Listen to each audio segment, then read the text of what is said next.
Welcome to episode 187 of Timm Talk, the podcast about the DC animated universe, co-created by Bruce Timm. I'm Chris Lord. I'm Cameron Dexter. No, you're not. You're lying. You're right. I have something very sad that I need to announce to the podcast of the past 5 years. You don't have to say. It's okay. Are you sure? Because you feel pretty jaded already. No, I can keep a secret. Don't go back and listen to episodes 1 through 4 or whatever to know Cameron's real name. Yes, for now, I'm Cameron Dexter.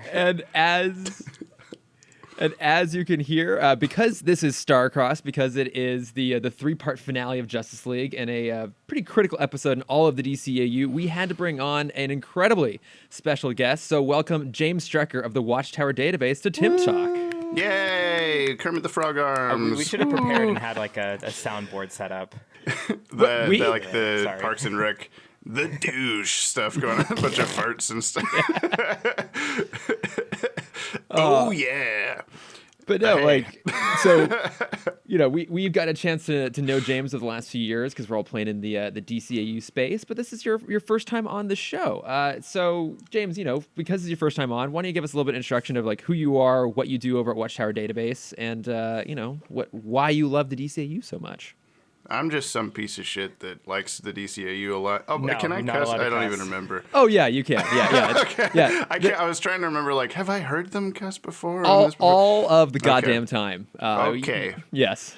Fuck yeah. I run the Watchtower Database YouTube channel. You can find that at youtube.com/Watchtower Database. It's pretty straightforward. I've tried to change that to DCAU Watchtower because all of our social media is DCAU Watchtower, and people get confused sometimes. But don't get confused. I'm helping you not get confused by saying all of this. We've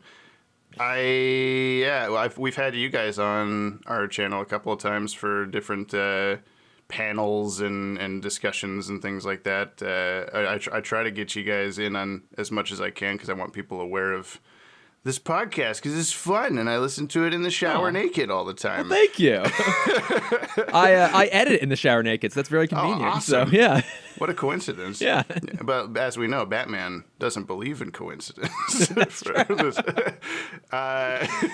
So that was, I think that's the universe trying to tell us something, Chris. Mm-hmm. But I don't have a lot to introduce. If you enjoy the DC animated universe, all these shows that these guys talk about, and you haven't checked out our stuff, go check it out. We do videos every week. We're trying to start doing more videos starting pretty soon, like more often and bigger videos and blah, blah, blah. But, I just had a kid, so it's a little bit difficult when I'm the only editor on the whole channel. I'm trying to make that not the case also. Not the baby part, the editor part. Oh, Jesus. But yeah, I will say, I listened to your guys discuss this league thing you did with DCAU review. Mm-hmm. And at the very start when they introduced Maddie, and they're like, usually if we're reached out to at Watchtower Database, it's like James that comes on the podcast. So I'm happy to get my foot wet, and and then you guys all, not you, but DCAU review went off about like, we had James on and he's not all that. Like, I think he's really full of himself and cocky and blah, blah, blah. So I wrote down a note for myself. Just because I've got a loud personality doesn't mean I'm cocky. Just because I'm the one who actually creates all the videos on the channel does not mean I'm cocky.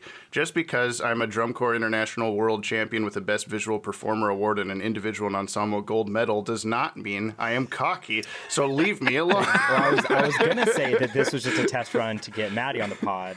But now I realize that this is the headliner. Yeah. Well, whenever you guys bring up the words, or not words with friends, notes from friends, that Maddie is almost it's on there almost every time because he'll write in for some sort of, in this episode, the timeline actually says this. You guys got the thing wrong. So I started doing that more often on Twitter so that you'd bring me up. Yes.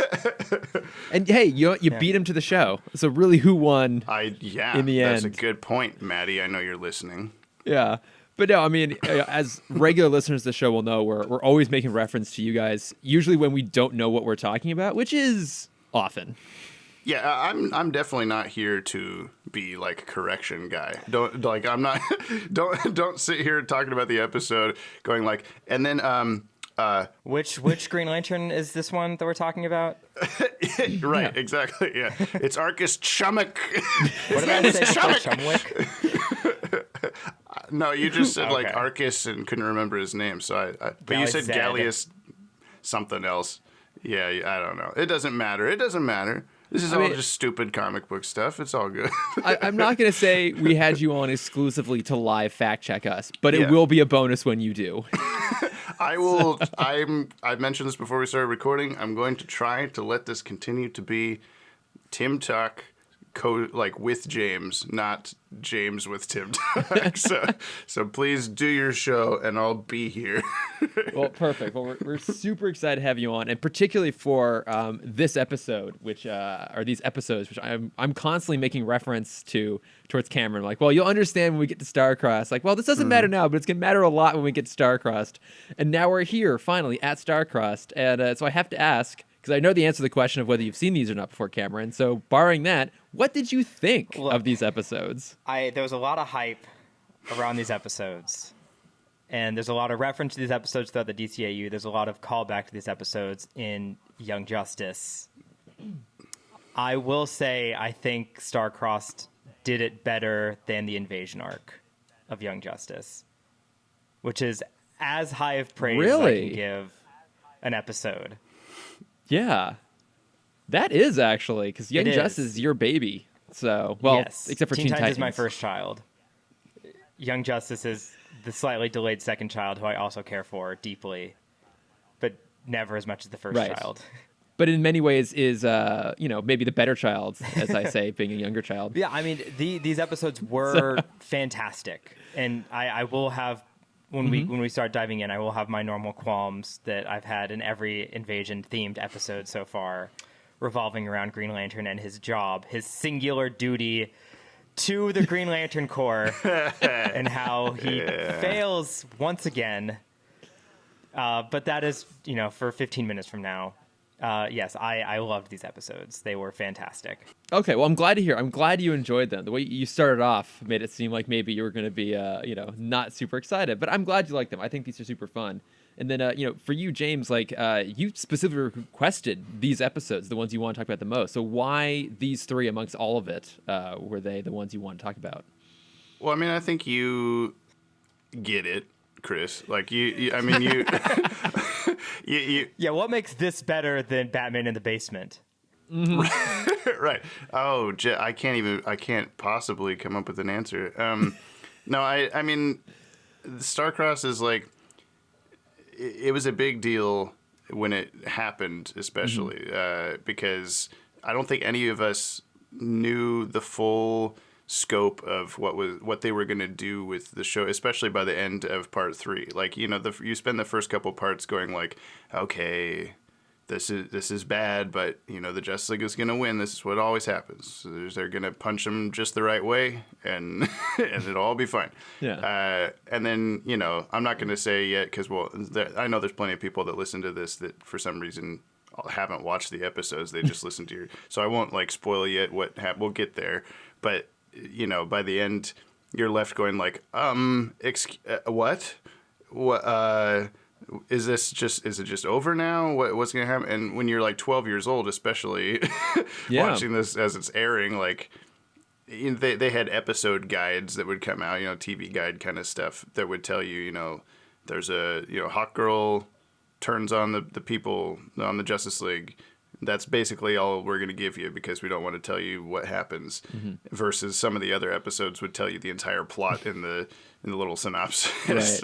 Right. And so, yeah, the end credits of this, I distinctly remember, was a Justice League Unlimited promotion on Toonami. Like, they had, like, all this terrible stuff just happened. But look, now there's 60 of them only on Toonami. Like, all the, Don't worry. Yeah. And so that was just an immediate relief of like, oh God, thank you. Like I'm building this horribly crude HTML website as a 12-year-old about You're making your Justice GeoCities League. site. This can't possibly be the end. Oh, No, it was a legit website. I had a domain and everything. God, that's Right. impressive. I just But anyway, yeah. I just looked it up. So the finale, Yeah. Starcrossed, happened May of 2004, May 24th.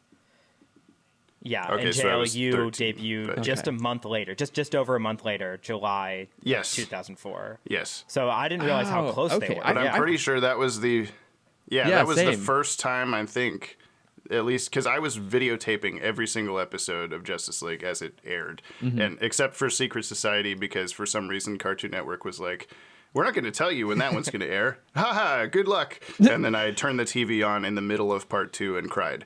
But anyway, Starcrossed had the end credits thing, and that was the first time I think that most people like knew Justice League Unlimited was coming. I'm sure there were people that were more internet savvy than me at the time that had known for a while, you know, they could look this stuff up. But it obviously, like, leaks and social media and all that stuff didn't really exist in 2004. No. And so, yeah, just seeing that little preview in the credits was like, oh, thank God. Like, it's not over or whatever. And it just immediate relief, yeah. That's funny because I remember watching these when they aired as well because I would have been 14 at the time. Yeah. And I had forgotten that JLU came so quickly afterwards, or that there was even a teaser at the end. I may not even have seen it because I recorded all of them, so I TiVoed all of them, and I would sit down literally on Saturday mornings, and actually and watch the episodes. And I remember these just blowing my mind because, as we'll get into it, like it goes to some pretty unexpected places throughout the course of the episode. I'm like, this is crazy, and I don't remember feeling like that anxiety of it being a cliffhanger, because it's not really a cliffhanger, but it ends succinctly. Yeah. But you kind of feel like if it ended there would be so much more to tell. And I don't remember whether Justice League was coming or Unlimited was coming or not. But I mean, it is like a fantastic finale, and 2 of my favorite moments in all of the DCAU happen in these 3 episodes. Which I'm Is pretty it excited. watching Ventriloquist Puppet die again? Which is inexplicably already in the Yeah, Batcave. they just have to No, I'll shoehorn give it in to one more destruction of the puppet. Yeah. I like to think that Alfred's just making spares in the background so he Well, can keep that I think case all full. the things on display are replicas because he knows how often Bruce breaks things. And so there's like a closet behind another clock somewhere else in Wayne Manor that's just the spare storage area Batcave. of the real props. Yeah. Like there's in the comics there's always the sub Bat Cave, which has more vehicles and more suits and gadgets and stuff like that. But then DCAU, it's just a closet full it's of the Bat villains. U-Haul. It's always running its exhaust into the Batcave. That's why you can't stay there too long. Alfred's passed out in there a few times. It's Yeah. not a good environment for him. No. But yeah, so why don't we let's go ahead and get into the actual meat of the episodes here. So just kind of quick set of what's happening. So the first episode opens and a mysterious alien attack ship opens fire on a meeting of the world leaders, and the League are quickly overpowered by the ship and fail to halt its relentless descent. But they're saved by an armada of an entirely different alien species, and they're shocked to realize that they're piloted by Hawkgirl's people, the Thanagarians, who claim they're there to help build a massive shield generator to protect the Earth from the Thanagarians' sworn enemy, the Gordanians. But is that their true intention? And more importantly, where do Hawkgirl's loyalties actually lie? Oh my God. So that's kind of where we start things off. Now, the more important question is, did anyone really believe the Thanagarians were there to help from the very beginning? No. I mean, this is actually a big point that I wrote down to talk about, or not a big point forever to talk about, but, something that I noted was like, that having watched this for the billionth time, this flew by. The plot, like, just goes, like, so quick. Like, less than halfway through the first part, Batman's like, I think we've been set up. Like, they just know already. And I was watching it thinking like, oh man, like I swear to God, this they took longer to figure it out before. Like it felt like it was so much extra time. But I think you're right that like it seems so predictable that the Thanagarians can't possibly be there for good reasons, that they know that the people watching are smart and are going to figure that out, so they go ahead and just go, yeah, they're the bad guys. Just okay, now we can get on with the rest of the plot. We don't need to make this a mystery or whatever. You don't believe us? We're going to show his face, and it's very scarred now. It's very scary. He's clearly a bad guy. They're pulling from the James Bond catalog of villain scarred faces. Now, like, so Cameron, what did you know about these going in? The constant reminder that you gave me that the Thanagarians are about to invade. I'm pretty sure I didn't say invade. No, I'm pretty sure you used the word multiple times. I'm calling you out on that. I don't think so. I'm pretty sure I've been a little more tactful than that. But okay, so you did know either by my accidentally telling you or maybe through just... that these have been out for 20 years. Yeah, and the fact that it has existed. I wanted to believe them. I wanted to like go in with fresh eyes, but you stole that opportunity from me. The true villain of the podcast, Chris Lord. Yes. No, I mean, I had never heard of a Gordanian before, so I was just like, what? What, Mr. Teen Titans? You've never heard of the Gordanians? They capture Starfire. They're the big lizard aliens that capture Starfire. Are they the racist ones? Okay. Sure, okay. yes. From Blackfire. Okay. Yeah. James, I'm already so glad you're here. And whatever the origin episode where they show Starfire being captured and then brought to Earth and stuff. It's the same it's aliens. season 1, episode 3. It's Blackfire. No. I'm talking about like season 5, like showing them get together for the first time. Okay, yes, when she doesn't speak English and she makes out with Robin so she can absorb his English skills. Yes. Yeah. Yep. Okay. Well, anyway, now we got that cleared. So you didn't know you've forgotten who the Gordanians were. So like, did you expect them to be the villains when they first showed up, or you're already kind of like at the very beginning, like, I think these Hawk people might be a little bit suspicious? Well, I was told that these Hawk people should be a little suspicious. So my brain immediately told me they quit were. answering the same question, Chris. No, I didn't trust them from the beginning. Mm-hmm. And like I said, this when they arrive, it is just the invasion plot from Young Justice, which I can't because it is just this plot. We're here to help you, and don't be afraid. And we've got a bunch of cool stuff. Yeah, we're here. Look, we're here to make you guys better. Yeah. And I feel like because of that, Young Justice has robbed my opportunity of pitching a longer version of this. Because you bring up that the entire plot is in the first 10 minutes. Yeah. Whereas Young Justice stretches it out. It's 12 episodes of the invasion plot. Mm-hmm. Of just when we see the Reach, like not even counting beforehand with the Zeta stuff, with the Zeta Tube stuff. Yeah, be specific. Yeah, not the Zeta Project. Not the Zeta Project stuff. I was like, what? What did I miss? Yeah, so it felt incredibly rushed coming in from that perspective. Mm-hmm.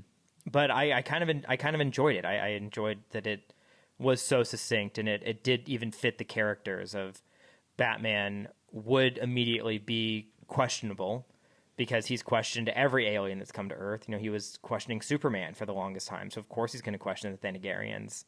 Because they do have like a very small trail of breadcrumbs that kind of lead the very beginning. I mean, to be fair, even just the massive armada that shows up is like maybe not the best way to show up and be like, hey, we're here to help, but also we brought this massive attack ship and like hundreds upon hundreds of fighters, but no big deal.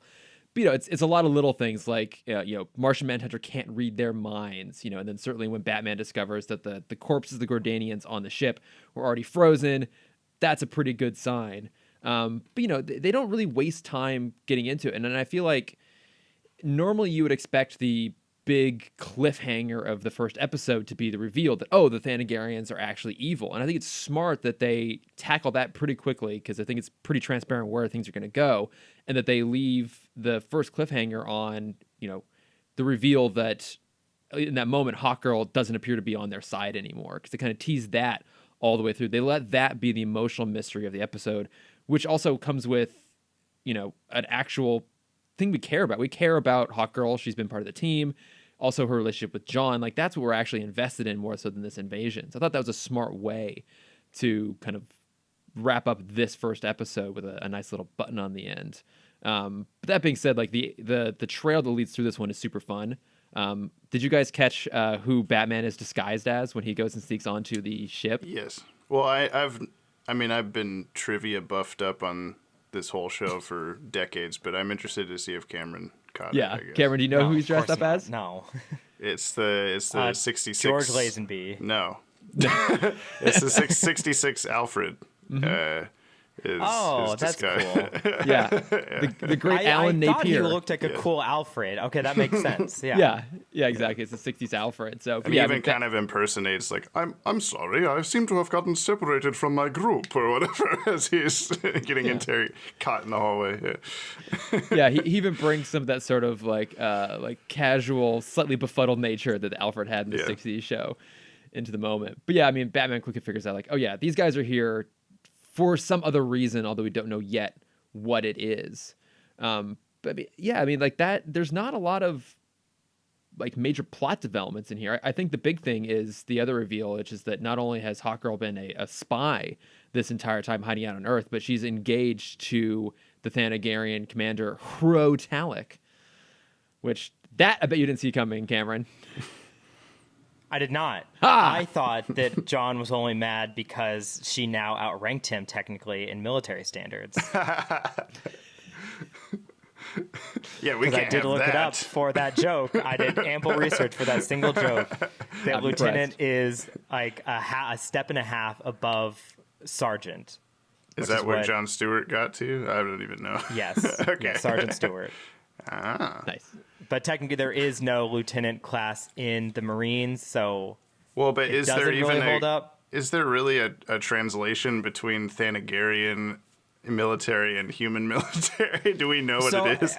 Here's no. No, I'm not going to go into that. Oh, no, never mind. I honestly, I spent 15 minutes doing research for that single joke, and it didn't even land as well as I wanted. Brilliant. Hey, I laughed at it. Thank you. So 2 weeks ago, when we were talking about the relationship between John and Shire at the end of Wild Cards, like you kind of felt like that hadn't been super well developed. So going into this, and now that they were like properly in conflict with each other, were you emotionally invested in that relationship at all? Did you think that they did a nice little touch at the beginning, kind of reinforcing that, or how did you feel about them going into this? I did. I did feel a little bit more like solid with their relationship by this point. Mm-hmm. I think the turning point, and as incredibly uncomfortable as it was, but also I want a full episode of this, is when John leaves the room and Batman, Martian Manhunter, and Flash try and be the comforting squad. Yes. Yeah, the most mysterious creatures in the universe. Women. Yeah. That's one of my favorite lines of the whole show. Because a question I wanted to pose, but I'm just going to pitch my quick idea of like, what would you do as an epilogue for Justice League? And I want John to be on a dating show hosted by Bruce Wayne. It's I don't know if Bruce Wayne would even agree to that. Like, you want He me to would do it. what? He would do it for his friend, but the Oh, I problem would be see. every contestant would just fall for Bruce instead of John. they absolutely would, and he would have horrible advice to give. He'd be like, "Well, that sucks, man. Sorry." It's like I don't know why they're attracted to me. I can't see it. Yeah, I think Batman's line is great, but then Jean just coming out of nowhere and putting his hand on his shoulder, like, I know what it's like to, and you just like you see him visibly like, like, come on, like, leave me alone. And the fact that the Flash hasn't caught on yet, everyone else has Yeah. figured it out, and he hasn't.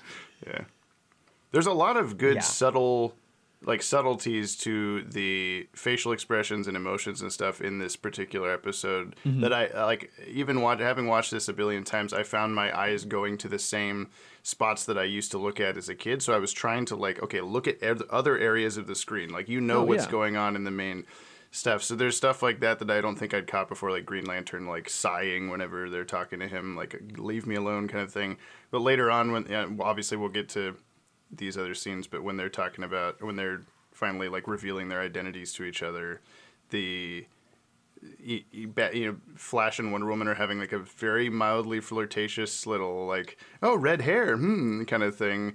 And then Batman goes like, change now, and throws clothes at her. And you can see him like eyeing her out of the corner of his eye, like, fuck off, stop talking to Flash. You're my girlfriend. Kind of. Like, fuck, I don't know how I'm going to look as a redhead. I don't know if I can pull this off. Yeah. Yeah. I don't know if I could do this. Yeah. Okay, I guess I have to get the bat dye out when I get home. I'm surprised Batman didn't hand Flash a hat as part of his costume just to try and cover that up. Oh, that would have been funny. That would have been good. You're going to have to shave your head, Wally, to blend in. But yeah, I love that little like pep talk moment because there's a lot of great, especially in these 3 episodes, there's a lot of great little character moments in there. But even right at the very beginning when they're patrolling around this like world leader summit thing, that sweet little moment where like Green Lantern swoops by to just give Hawkgirl a kiss and fly off, and that's the most like lighthearted and loving we've ever seen John ever. Like even in his interactions with Shair, it's been more, like flirtatious than like really sweet and sincere. Like that's him, I think, at the softest, like the kindest we've ever seen. And I think they finally like broke the seal on it's quite literally on their relationship, so they can publicly do this, I guess, is more, like that's kind of, but then we only get like 2 minutes of that before. Like, just kidding. Right. They forgot that their mics were on the whole time. Right. And that's how everyone learned. We don't get a lot of it, but I think it was just enough. Like if you just jumped into this episode, maybe you had missed some of the ones prior, you'd understand like, okay, they're in a relationship and you know, John really actually cares about her. So then when he finds out that she's engaged to someone else, like, oh yeah, that's a rough thing to have to go through. Yeah, to learn that you were the side piece all along. Yeah.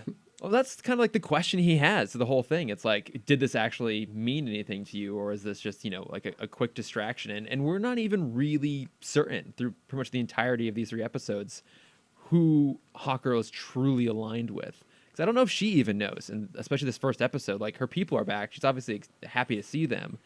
But this has been her home and her new family for 5 years, which I'd forgotten that she had been there that long. Yeah, well, obviously we get into a bunch of timeline stuff on Watchtower Database, and so whenever stuff like that gets mentioned, that we're scurrying to make notes about it and stuff, and the 5 years thing is essentially equates to her having come to Earth during the time between Batman the Animated Series and the New Batman Adventures. Okay. So sometime in this in the Lost Years time where Robin quits and becomes Nightwing and that kind of stuff. Mm-hmm. And so we've always because in the Justice League premiere episode when Hawkgirl first shows up and Batman's like, Hawkgirl? What's she doing here? Why does Batman know Hawkgirl? That kind of thing. We've always had this sort of headcanon of they had some sort of team up or something off screen that we didn't see because she's around, but and she knows where the Batcave is apparently, so maybe so she must have had some sort of interaction with him, but we'll never know that because I'm sure that's not any sort of priority for anybody working on Adventures Continue or anything like that to do. So no, probably not. But I mean, it does raise some interesting questions on what was Hawkgirl up to in those 5 years, or I guess maybe probably at this point roughly 3 years before she joined the Justice League. Like we're supposed to be about 2 years into their team up at this point. Yes. But I mean, it's interesting because, clearly she's been taking notes. And Cameron, I figured you must have appreciated this moment when the Thanagarians are prepared to defeat each of the League members with their own specific weakness, totally playing into your game theory on how to approach the villain takedowns. Yeah, they're smart. Yeah. And it leads to a whole other question about Thanagarians, especially towards the end of part 3, when Superman, Wonder Woman, and GL just crash through every ship. Mm-hmm. When they couldn't take down one Gordanian ship. Maybe you guys are losing the fight with the Gordanians because you're not outfitting your stuff properly, and they're just using their resources better. Yeah, when they swing back around and grab the back of the Gordanian ship and it electrifies them. Maybe the Thanagarians should look at that and go, "Oh, we should do that." Oh yeah, maybe that. But I mean, you can also look at this as because as we'll get into part 2, Gordanians are kind of, at least from my perspective of this, the Gordanians are kind of like on heavy defense while Thanagarians are on heavy offense. Yeah. And so like they're more focused on charging in instead of bracing. Yeah.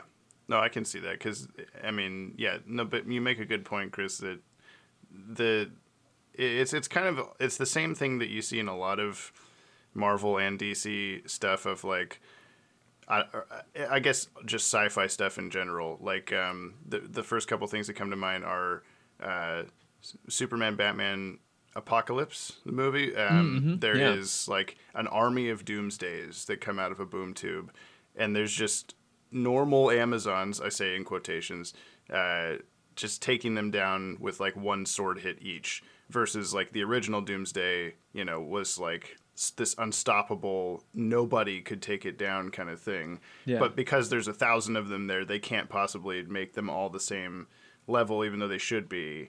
That kind of thing. Like they become fodder because you need fodder for the scene. It's the same thing in like Aliens. Like the first Alien movie, one alien took down the entire ship. The second one, there's a dozen, 20, 30 aliens, and they're just shooting them with machine guns. You know, like there has to be some sort of balance. So whenever Superman and Wonder Woman go in and just punch ships, in, you know, they're just gone immediately. It's because we need the moment of like, yeah, the heroes are winning. But if you think about it too hard, it doesn't make any sense. No, right? No, it doesn't. Yeah, maybe they just only had like one contingency place for each of them. Like, okay, let's bring a big kryptonite gun for Superman. Right. You know, let's have like a big gravity device for Flash. We'll just take Batman's belt away from him. I wonder if there's like a scientist out there that had to design all these ships, and he designed this like perfect Batman-proof ship. And he's like, I can't wait to send this out. He's like, oh, Batman's not here. Put that back in reserve. Like, no, but like, it's really good, guys. You have to see this. It bounces batterings off like nothing. Yeah, yeah. So proud. But going to my like original point at the top of the podcast about like the Green Lantern thing, there isn't a ship to take out GL, and I think that, you know, does technically play into what a Green Lantern is.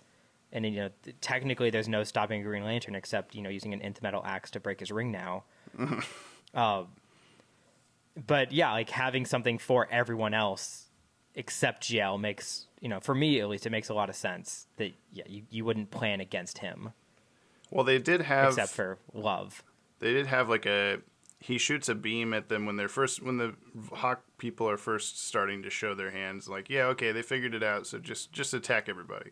And they've all got like, they've got a kryptonite gun for Superman, they've got a gravity gun for Flash, all this stuff. There is like, Green Lantern shoots a beam at a Hawk, and they have like a big shield that absorbs the Green Lantern energy and then shoots like a yellow beam back at him, and he tries to stop it, and it just immediately crashes through his thing, which I thought was interesting. I didn't even notice that. That's like one of the only times that there's like a very purposeful, like, the yellow thing. Look, yellow bad for in this universe. So I appreciated that, I guess. Because I feel like this universe has a slightly ambiguous relationship with Green Lanterns and the color yellow. Like, I feel like there are times when it's implied that it's a weakness, but it's never explicitly stated.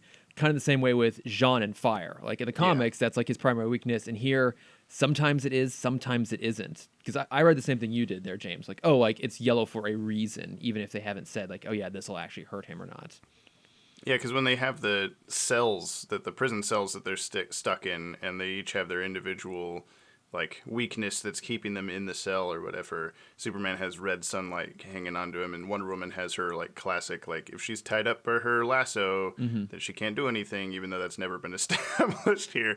But Jean notably does not have any sort of like fire or anything. He's just in sort of like a handcuff thing. Like there's like nobody, even Hawkgirl's like, I mean, sometimes like a car explodes and he doesn't like it very much, but I don't know if that means anything.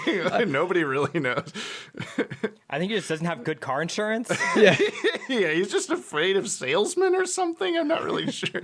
I would love to see Hawkgirl's like Justice League weaknesses diary, and she's gone through and like worked it out, and it's like specifically a circle like, okay, kryptonite, gravity for Flash, and she's on Martian Manhunter, just a scribbling of notes and question marks trying to figure out what can this guy do, what can hurt him. I don't understand, but yeah, I mean it's fun to see the League like properly be on the back foot and get taken out, and then like that first part, like I said, it ends on that moment of they're basically all down except for John, and he's face to face with Hawkgirl, and he says, like, whose side are you on? And she says, well, don't you know? And we think she's going to be like, I'm with you guys. Then she just fucking clocks him with the mace. I actually forgot that they did that. And even I was taken by surprise in that moment. Like, oh, shit. Like, she's not messing around.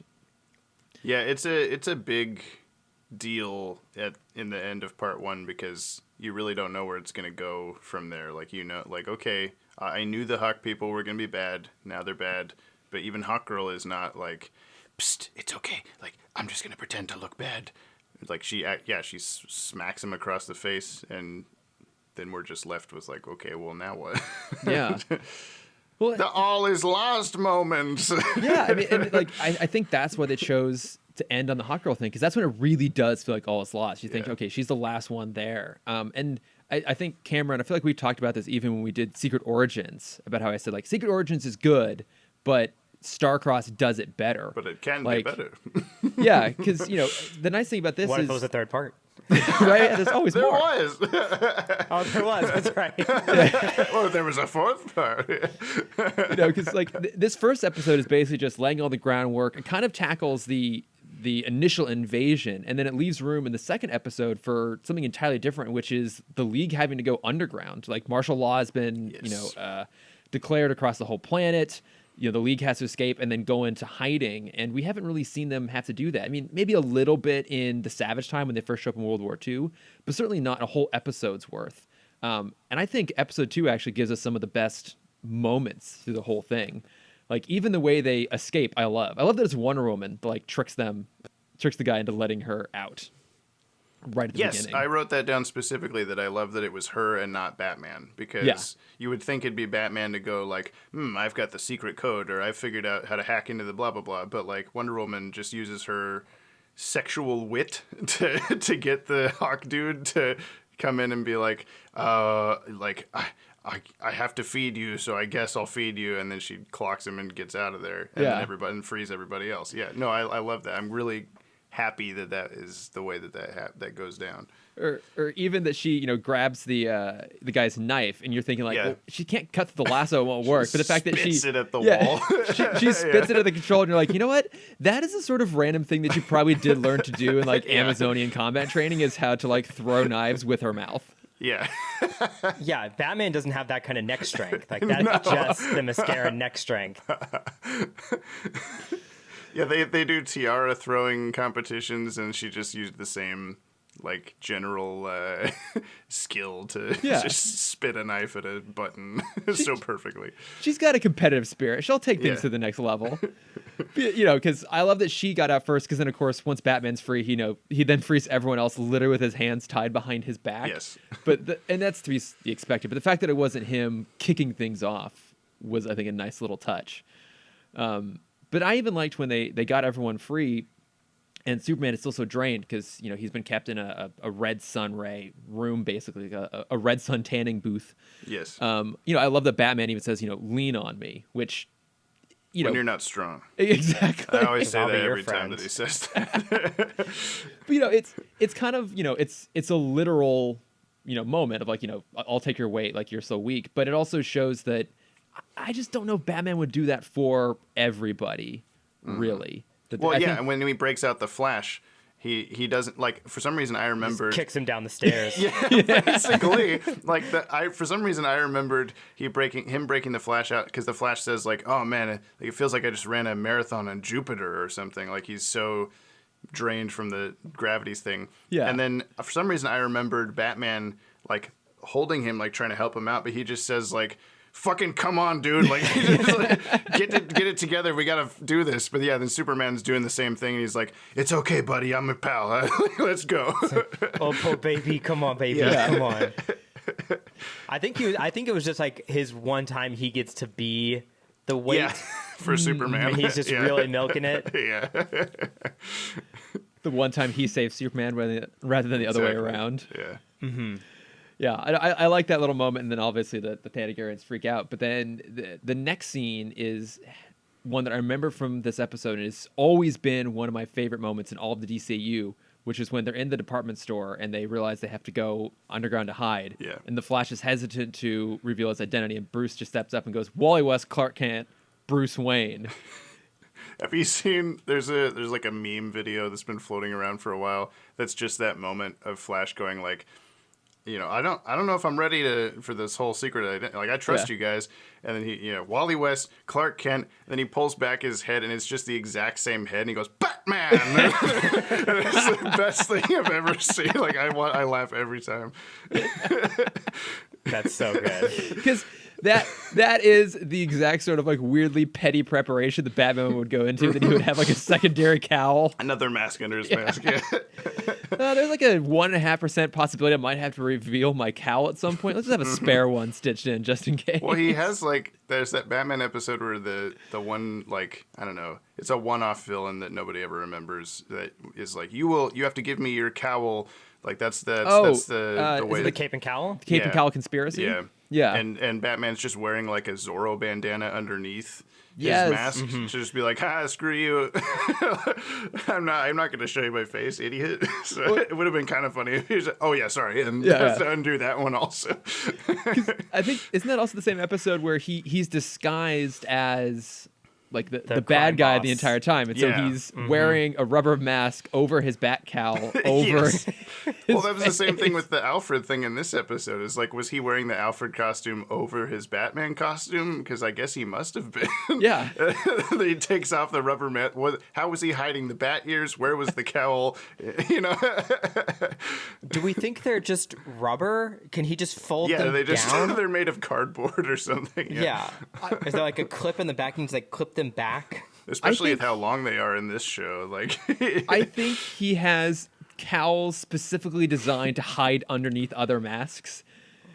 It's kind of like when they're making superhero costumes for movies. They're like, there's like the hero costume, which is the one you see on screen. There's the one that's meant for running, the one that's meant for underwater or whatever. Like, they're all well, but then designed that's the differently. Batman costume that he's in for the rest of this episode, because then he escapes Yeah. and he's in that one. So maybe But he yeah. pulls the arm thing back and the ears just fall off and shit. I get sorry. This was the bad cowl. I didn't mean to get stuck with this one. These were the classical cowl ones. I should have picked my crime Yeah. fighting typical standard ones. But yeah, it's I don't know. I love that moment. It's just I love that Batman already knew who the Flash was, because of course he would. And I also just love that it's also, let's call it what it is. It's a bit of a big swinging dick moment on Batman's part. Not only that he knows everyone's secret identity, but also like his is the actual one that people are going to care about, and he just nonchalantly reveals it with no care in the world. Well, and those are also the only members that he could have said he could have done that with. Like, everyone knows Wonder Woman's Diana, Jean is Jean, Green Lantern's John Stewart, everyone knows that. Like, there is no, and Hawkgirl's not there. So he's like, those are the only people that he could have actually done that with. He could have actually used that card with. And I think that he chose Clark Kent without consulting him. Like, I hope this is fine, buddy, if I just tell everybody that you're Clark Kent. Tell the whole world, Yeah, I mean, he would be fine with it. Yeah. Yeah, I would kind of love a moment of the Flash going like, "Oh, that makes sense. Like, I've seen your picture before. You look kind of familiar. I kind of get it now." Was it like some Batman episode where Harley Quinn is like, something familiar about you? That chin. Mm-hmm. You're Bruce Wayne. Like, to Bruce Wayne, not to Batman or whatever. But yeah. I mean, I love that there's even kind of like that callback later on in JLU and the great brain robbery when Lex and Flash swap places and Lex pulls. Yeah, I have no idea who this is. Yeah.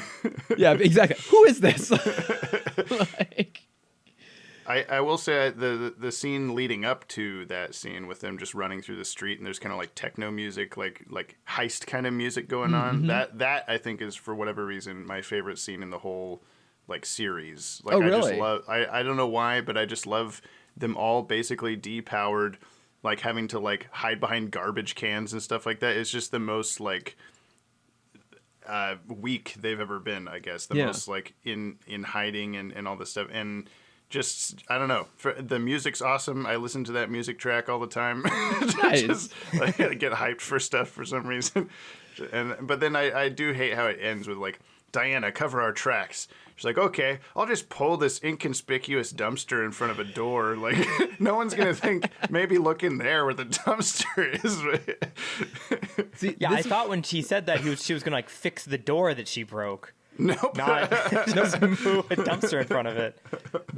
This is what happens when Batman delegates. Yeah. This is why he must insist on doing Diana, everything. I saw that you were the one that broke us out. You must actually be smart. Cover our tracks. Oh, never mind. Sorry. I'm just kidding, Wonder Woman fans. She's smart. But I do know what you mean, though, James. Like, this is a group that's blatantly conspicuous at everything they do and everywhere they go. And for them to have to try and blend in. I mean, even to the point when they're in disguise, like, it goes against Wonder Woman's nature to see someone get harassed and bullied and like attacked, not do anything. To the point where she blows their cover just to stop some random guy from getting pushed around by a hawk person.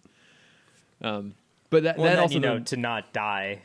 Yeah, exactly. Well, maybe not die. I like I said, having seen these so many times, I was looking for some like tiny things that I hadn't noticed before or whatever, or like trying to kind of overanalyze things that I didn't think about before.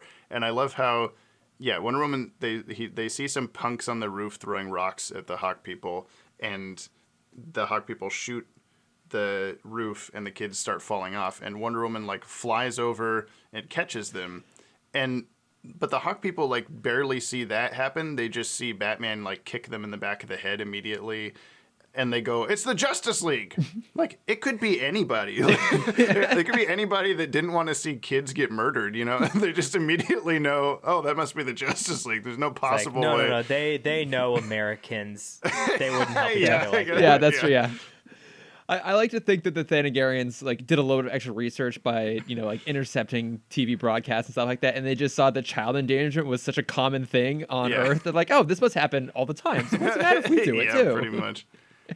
Did you catch, Chris? You tend to be more knowledgeable about like pop culture stuff in general than me, but that might be the most fighting words you ever could have thrown down. Okay, I'm just saying. Or Cameron. Either way, the TV screen that has like the televangelist hawk person on it, that's like, what is in your best interest is to do what we say, and all this stuff. Was that supposed to be like a direct reference to a celebrity that already exists on Earth? Because they've thrown in like Johnny Cochran and stuff like that before. Yeah. I never thought about, was this just a gag, or was this supposed to be like an Alex Jones of the time, kind of a thing that they're like referencing? I don't know. I don't know, actually. Like, I clocked that moment too and thought it was a little bit weird, just like a slight tonal shift and a visual shift too from everything else. But I kind of had the same thought of like, is this something? But I kind of forgot about it. I mean, I guess just the idea of brainwashing or TV being controlling or something like that. Yeah. But I thought maybe it could have been a specific person. But if you guys don't know, then maybe it's not. I don't know. I don't know. Cameron, I saw it as just like a 1984 reference. Oh, okay. Yeah. That's probably true. Yeah. That's probably the best possible shout there. Not that I know pop culture or anything. Yeah.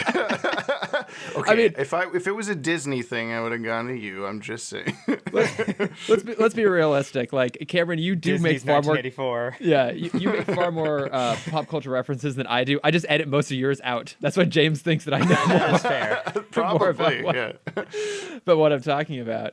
But it's like around this time too that we finally get the realization of what the Thanagarians' actual plan is, which is to build not a shield generator, but a hyperspace bypass that'll allow them to jump behind the Gordanian defensive lines, but in the process will destroy Earth.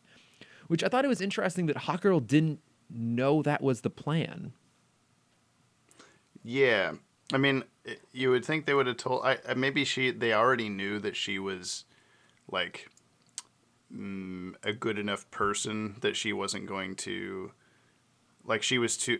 I mean, there's a lot of misogyny in this episode on the part of Frotalik and Krager, so I would think that maybe they had that kind of like, oh, she's a woman, like, there's no way that she would agree to she won't the question her betrothed. Yeah. No, yeah, so that's true. Just to let it happen. Yeah. So I don't know. I did think that too, of like, why did she not know the thing? But I bet it was something to do with like they don't trust that she would actually follow through with the plan. Like she would spill the beans too early if she knew that. Oh, by the way, we're here to blow up the planet, not not actually help. Yeah, but at the same time, they held on to a secret about Gordanians. Like there were actually, we'll see in JLU later in a flashback that there were Gordanians attacking Thanagar, but they had nothing to do with the Thanagarians coming to Earth. That was just part of their plot to destroy Gordania or whatever Gordon. Yeah. I don't know what the planet is called. Gordon. Yeah. If I can ask a simple question really quick, what is a hyperspace bypass?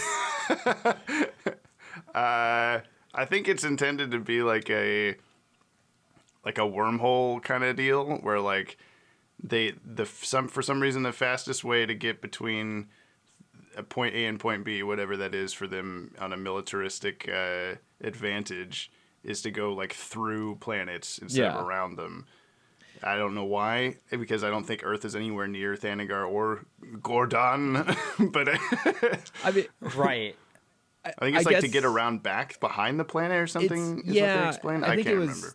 Yeah, to get like behind them. I mean, if I could answer with an even more obscure pop culture reference, it kind of reminds me a little bit of the Lost in Space movie from 1998, which is okay. Which is, look, not good by any stretch, but I was 9 when it came out, and I loved that shit. Yeah. But in that, the idea is that they have the ability to have to travel faster than light, but it requires like an entry point and exit point. It requires hyperspace gates. That's what I kind of assumed this was as well. It's like they don't yet have super advanced faster than light travel, but if they set up points to like basically guide them through a path from gate to gate, then they could do it. That's kind of what I thought it was. So yeah. Okay, here's a quick background. So the Gordanians are from the planet Karna. Okay. Huh. Which That's is the neighboring planet. Yes, which is, that is not important. What is important is they're the neighboring planet in the Vega system to the Citadel, which is like a huge Green Lantern enemy and is constantly attacking Thanagar. Okay. So the Citadel is like the kind of like I would guess like space pirates is the best way to say it. Okay. They're just like super against all things Green Lantern and just want to fuck everything up. Mm-hmm. And like Green Lanterns are not allowed in the Vegas system or the Vegas sector. They're not allowed in Las Vegas? Well, then how could he be in Wild Cards? Sorry. No, I remember looking this up recently. We did a video on the Rand Thanagar War because it's referenced in Justice League versus the Fatal Five very subtly. And so I had to come up with like a how could this happen in the DCAU kind of movie pitch thing that we did, because it doesn't really make sense with what you're talking about, even with like the Gordanians and the vicinity of the planets is not the same supposedly in this universe as it is in the comic book universe. So even more so when you're talking about this Citadel thing, it's like, okay, none of this actually makes any sense, but we'll just let it slide. But hyperspace bypass. Words, technobabble. Yeah, because like I understand the wormhole thing, and that's what I thought too. Was they were just gonna like make a black hole over Earth, and I guess they could use that to like jump in between the barrier. But then when we see the model of it at the Batcave, it looks like they're going through Earth. Yeah. And I thought it was like some kind of like space slingshot to like.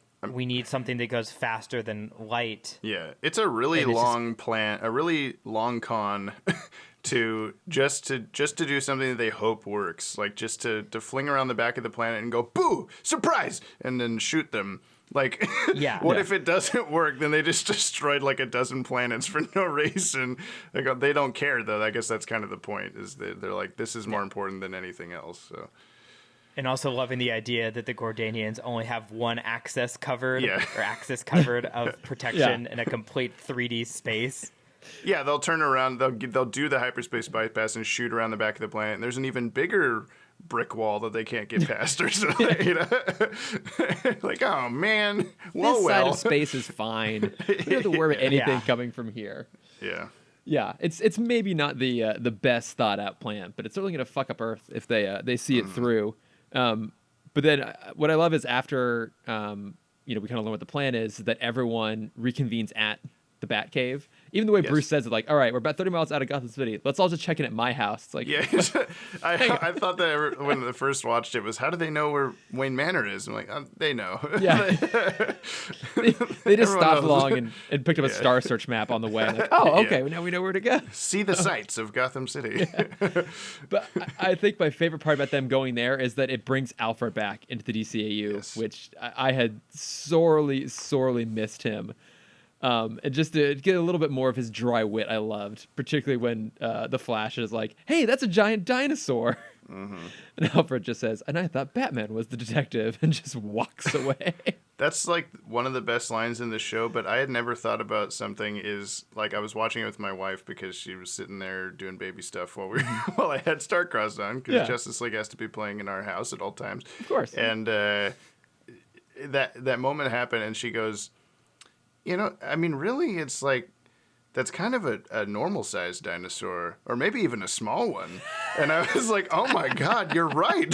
Like, why do they call it a giant dinosaur? It is in no way a giant dinosaur. It's just a dinosaur. Very good point, actually. Yeah. Why do people always refer to his as having a giant T-Rex? Like, I guess it's because he has a giant penny and a giant this thing and that thing, and like a Joker card and whatever. So you assume that it's just called the giant dinosaur, but it totally doesn't make any sense to call it that. It's a really good point. Maybe it started as a toy dinosaur, like a toy T-Rex that they then expanded. Yeah, maybe, scaled up. There's like 5 different origins of that dinosaur in the DCAU alone. So I wouldn't be surprised if that could be one of them. It's like Toyman created a small dinosaur and accidentally blew it up, and Batman now it's a giant dinosaur.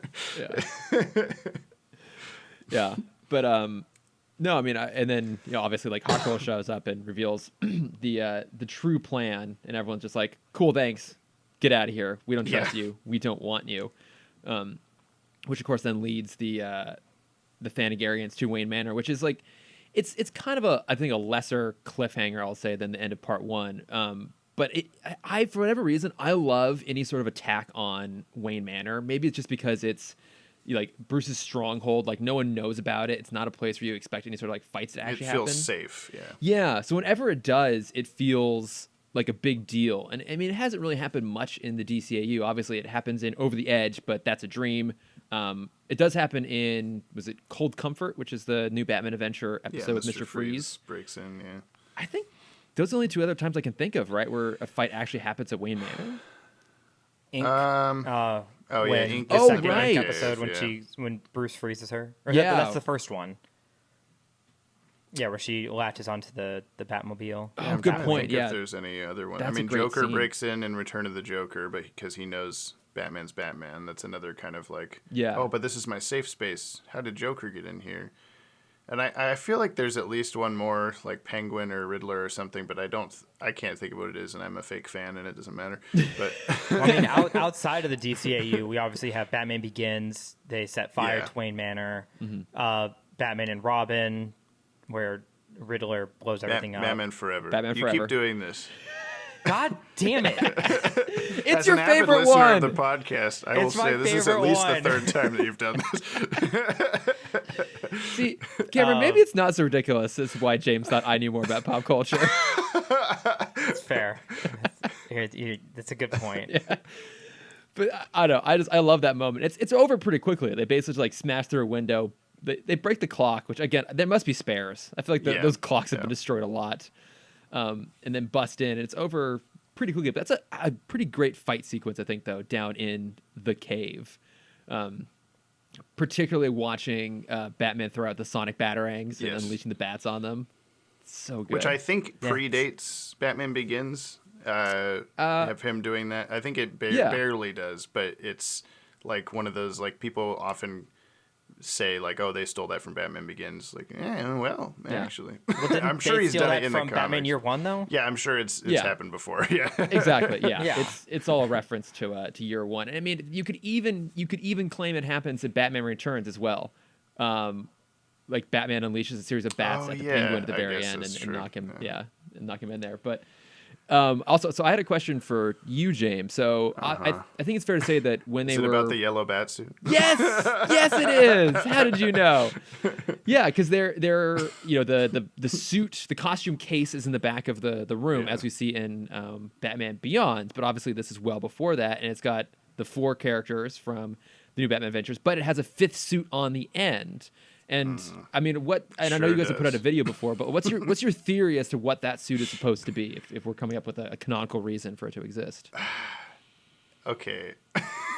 I'll try to be brief because everyone like our video about this yellow bat suit. It's essentially the Batman Beyond bat suit, but the symbol is yellow instead of red. Is what it is. And so I did a video about that in 2017.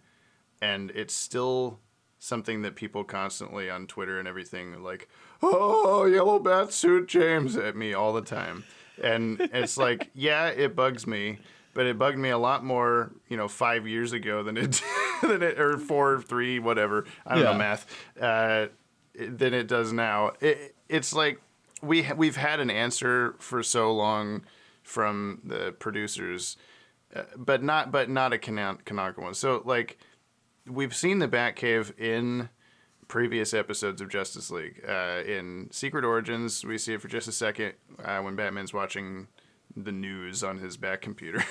We see it in Paradise Lost also for just a second when he's talking to Wonder Woman. We see it a couple other times like that where we just cut to Batman in the Batcave, like pressing buttons and stuff. But we never see like the full scope of the room until Hereafter, where he's going through all the Superman like rubble, like, oh, I've tried all the different scientific methods on all this stuff, and I've found absolutely nothing, that kind of thing. And I think in that scene we might see the display cases. I can't remember, but they definitely are on full display here in this. And even as a kid, like, I didn't notice the yellow batsuit thing until probably like a decade after the episode aired. It was more just like because when you're watching it on TV, this is part of the thing I brought up in our video about it, is it was in standard definition. I'm watching it on a TV that's probably less than a foot wide. It's on Cartoon Network off of their like Betamax tapes that they broadcast it from. There's no way that I'm going to see that in the background. Like if it blends in so much. But when you watch it on the DVDs, even not quite HD, but much more HD than you've ever seen it before, it's like, excuse me, what am I looking at, kind of a thing. But even just the display cases being there was always weird to me, because I always considered that like a post-modern day, like, all the people have quit. Oh, Robin's quit, Batgirl's quit, Nightwing's quit, and Batman just has this kind of like memorial of display cases of the costumes, like as like a sad, emotional, like, oh my God, like everybody's gone kind of a thing. And he hangs up his costume there and all this stuff. But when they show up in Justice League, I guess it's now sort of retconned that that's just where they keep their costumes. It's just, we need to go off on a mission, I guess, grab it off of the graveyard rack over there. And so that, even just that's kind of weird that that's there at all. But then, since then we've seen various Batman comics and stuff in this universe that have the display case. So it's just like, I guess it's just part of it now. All of that to say, I don't know what the hell it's supposed to be, if it's going to be something in universe. We've talked to Dan Reba, who is one of the directors on a lot of these episodes, about it, where he basically agreed with my hypothesis of they just reused a background from Batman Beyond and forgot that the suit was there, and at the last second, like, oh shit, and colored it yellow so that you hopefully wouldn't notice it. But then when it blows up in HD, then you're like, what is that kind of thing? Yeah. And a lot of people have hypothesized that it's like a prototype to the Batman Beyond suit, like he's working on something. If you wanted to give it a canonical explanation, a lot of other people see it as like a anti-Green Lantern suit. If he had to, like, if he had to fight Green Lantern, but then I always fire back with like, then where are all his other anti-whoever suits? Why is that one he never had a grudge against Green Lantern. Why does he have a specific anti-Green Lantern suit? It's specific for Guy. It's just for Guy Gardner. Yes, sure. Yeah. Off-screen, Guy Gardner has shown up, and he's like, man, I really don't. He doesn't need a suit to take on Guy Gardner. He punches him. Yeah, what you punch don't him see one in the time, back. What you don't see is behind the suit. He actually has like a pair of like hair clippers. And that's his greatest, his greatest weapon against Guy. He's gonna shave the bowl. Yep. Yeah, I mean, there really is no reason for it to be there. It does like bug me, I guess, that that's what they chose to do instead of erase it completely, was to just color it yellow. Nobody will care because everyone will care. Everyone will always care forever, in fact. Yeah. So, I don't know. It's kind of just up to you. Like, whatever you think it is, that's what it is. And it doesn't matter. Yeah, like, when I saw, I just kind of thought, like, oh, okay. I assumed, one, reuse background artwork, and then two, like, okay, maybe it's just supposed to be a prototype of that suit to some degree. So. Yeah, I mean, I just, in my notes, I wrote, fucking yellow bat suit is all I have here because I knew it was going to come up. You're probably like, please don't ask for the yellow bat suit. Please just watch the damn video. We spent so much time on it. Yeah. But yeah, so they take out the invading Thanagarians at the Wayne Manor, and then they have to figure out how to pilot the ship. And so Martian Manhunter basically like forces his way into the henchman's brain. What's that guy's name again? Krager. They like kind of force his way into Krager. And it's kind of a cool visual sequence. Now, this I have to ask the two of you. I have to get a sense check on this, because we have that one moment when they break into the brain, and Krager has destroyed a statue of Shaira that was next to Rotalic and built one of himself in its place. Is this me just wanting to see gay shit everywhere, or is like Krager in love with Rotalic? Nope, you're absolutely right. Yes. I mean, yeah, Cameron, it's you a ship. comment. No, it's. I mean, I want to think that, absolutely. I think it's definitely, for being early 2000s, it's probably more of like a power thing of like, I'm now his number two, even though he's basically been the right hand man this entire time and for probably the past 5 years. Yeah, I mean, definitely as a kid, I didn't see it as a romantic thing. Like, I saw it as exactly what Cameron's saying, but I think the subtext. Those muscles gleaned a little bit nicer. Yes, they did. In the brain version. Yeah, I'm just saying. The subtext of that has definitely come out, I think, since the airing.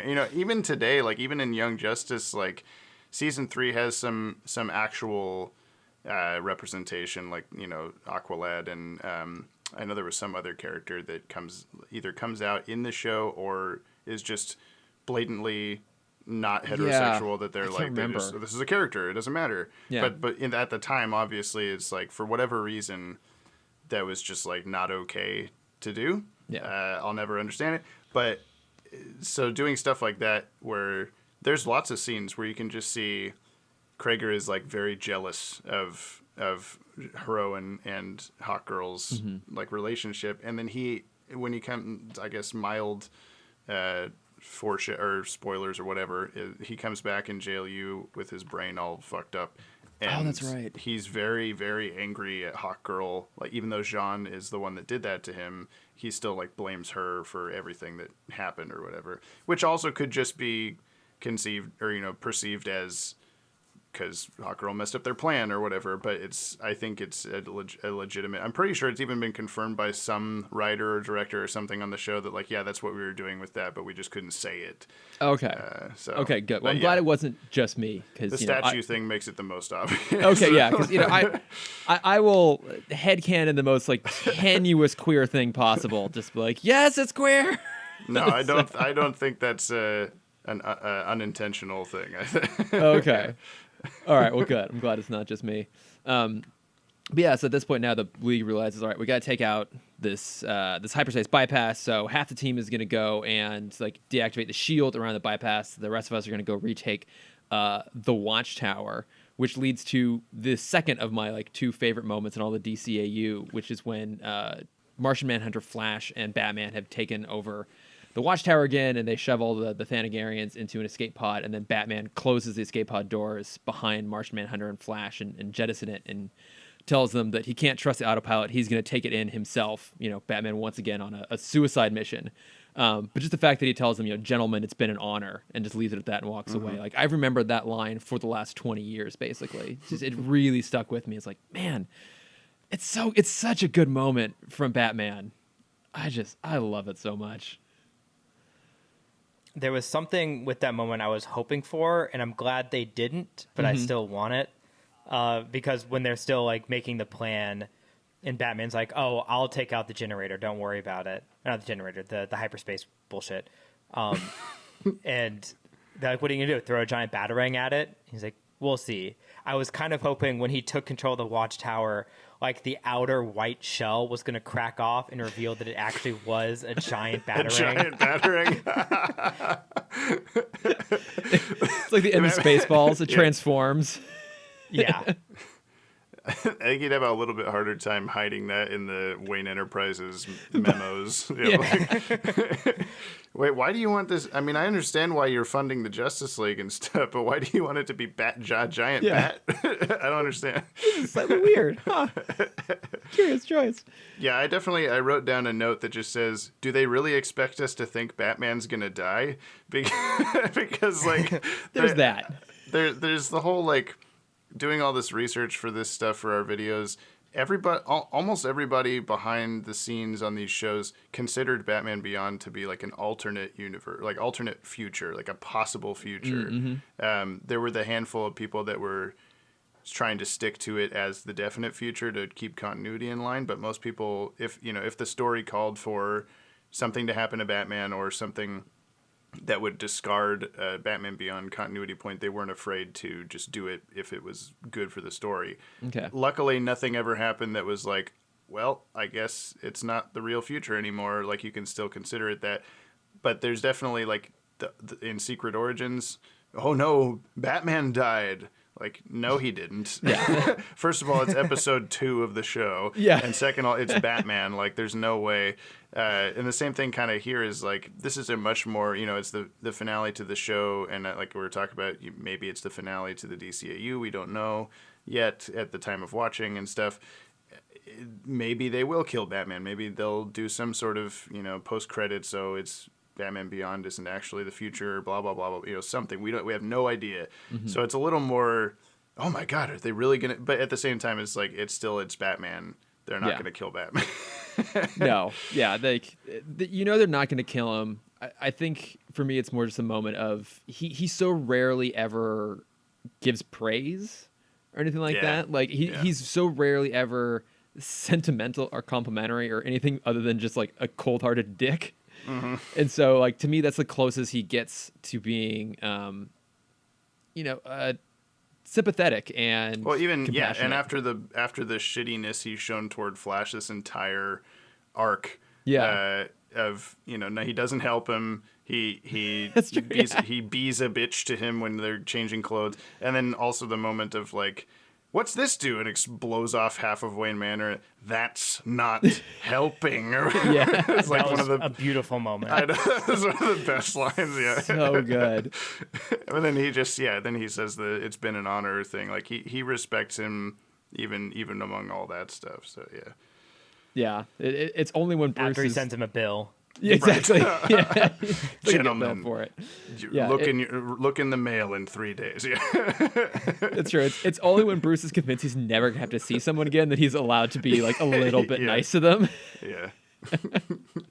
But like I feel like from there it basically just goes into like a full on big fight. You got, like we said earlier, you get Superman and Wonder Woman crashing through all the ships, and the Watchtower is slowly like entering orbit and stuff like that. But I don't know. I feel like it's all pretty solid action, and at least feels earned at this point too. We've had such Green a long... Lantern makes a couple constructs. I know you were happy about that. Yes, I had that note. I saw that. Yeah. He makes an axe. He says, "Kiss my axe." He also makes a giant drill that shoots up into the ship to break in. Yeah. I feel like this is proof that he's capable of making constructs. He's just yes. Too lazy to do it, I guess. Too precise, quote unquote. Only when no one's looking. Maybe they knew, he like, can't do it. It's the end of the show. We got to do something. Give him He something. has performance anxiety. He just can't do it around his friends. That's true. He's doing it for Hawkgirl. That's all. That's fair. That's fair.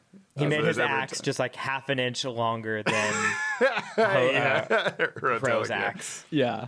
Yeah. Did you guys catch? I mean, I know Chris, you look up the trivia on DCAU Wiki and stuff for this, but did you catch? Don't reveal our secrets. Oh yeah, whoops! I mean, you know all this stuff. Did you look up or did you see the Herotalic letter rearrangement of Yes. his name? Yeah, is Katar Hall with all the letters moved around. Exactly. Yeah. I assume that they didn't want to actually have it be Katar Hall in the event. They wanted to introduce him down the line, which I think it was a rights thing where they couldn't at the time. Oh, interesting. But then later they could. So then there's like, well, just bring in real Hawkman anyway.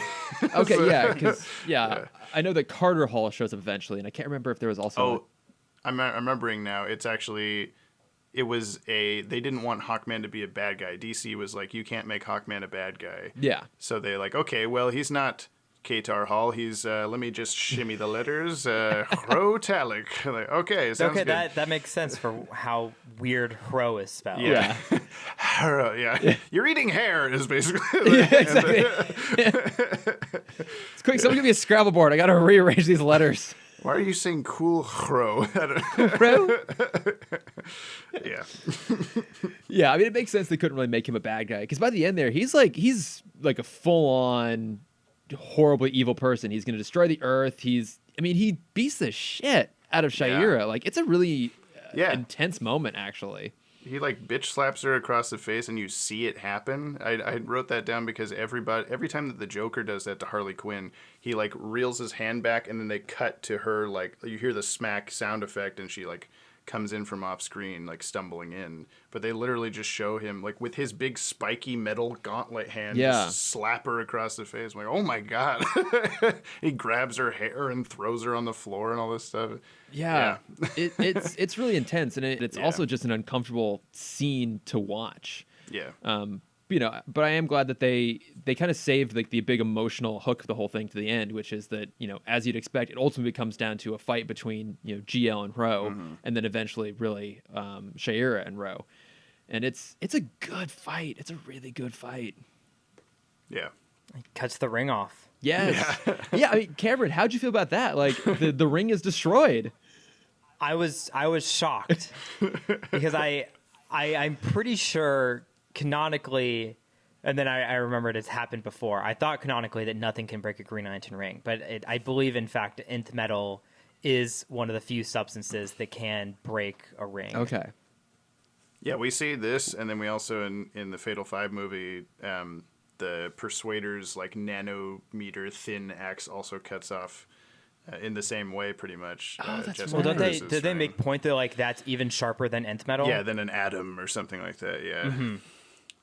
But the whole thing with me as a kid, I was so confused about that because I never watched the Batman and Superman shows religiously. Like I caught a few episodes. This was the first show that I like definitely I taped was there for it. And so Superman having that Green Lantern episode, I hadn't seen that at this point, I don't think. Oh, okay. And the understanding that I had of Green Lantern lore or whatever is that if the ring gets broken or even removed from their finger, that they die.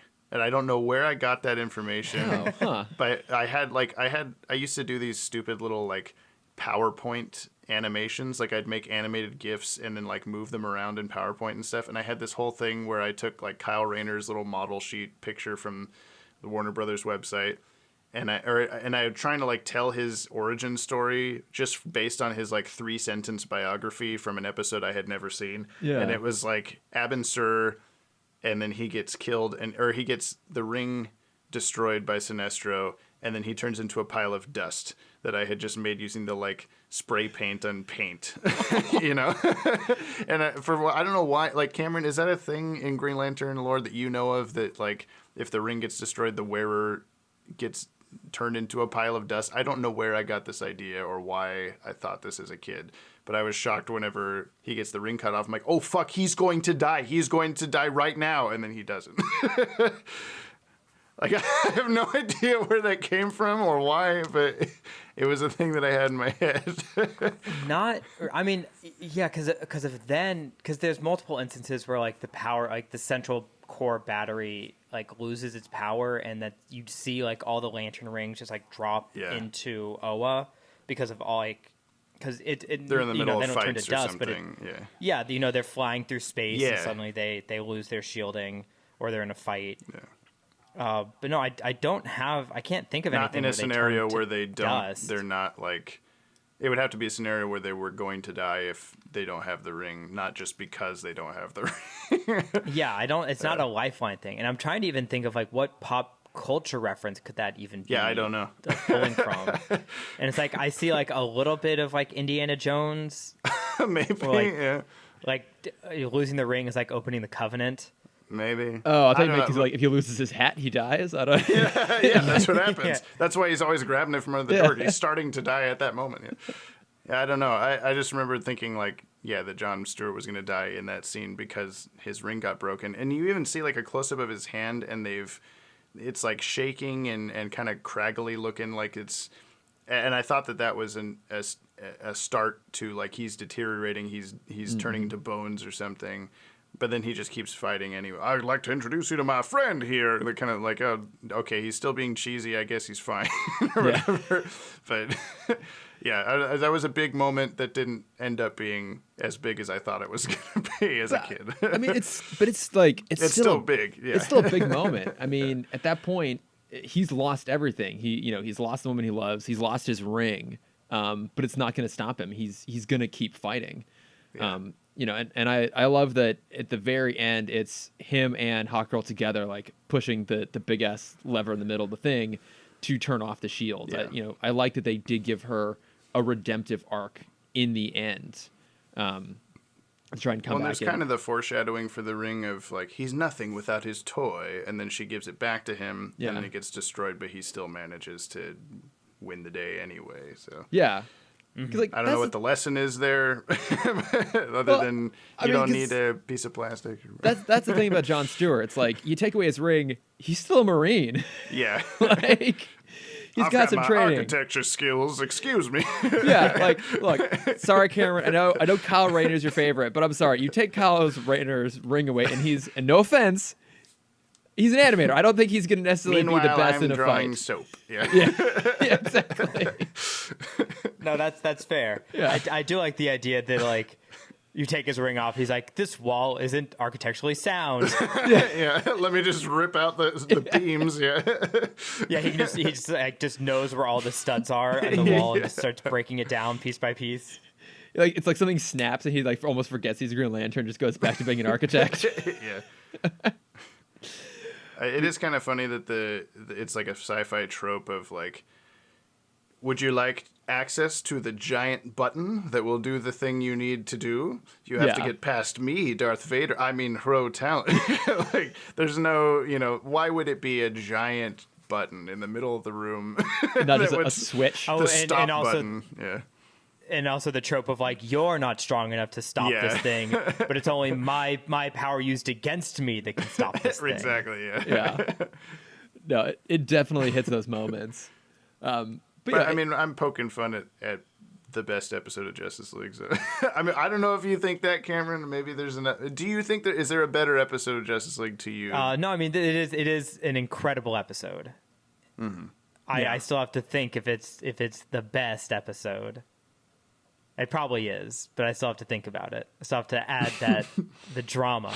Yeah. I mean, Cameron, just given the fact that it's 3 parts and there are Green Lantern constructs, like those 2 factors alone should make it your favorite episode of all the DCAU. It really does. It's really high up there. I have to make it through JLU and the episodes that I remember of JLU. Right. Yeah. But I mean, it is excellent, and it even in the action, it doesn't spare the great character moments. Like when Superman realizes that Batman is going to, kill himself in the Watchtower, he immediately flies off to go and save him, which I love that. I love too when Wonder Woman's been running around the ship, just like battling people left and right. Yeah. And she just shows up in the doorway, like all like battle scarred and wielding a sword and like, all right, who's next?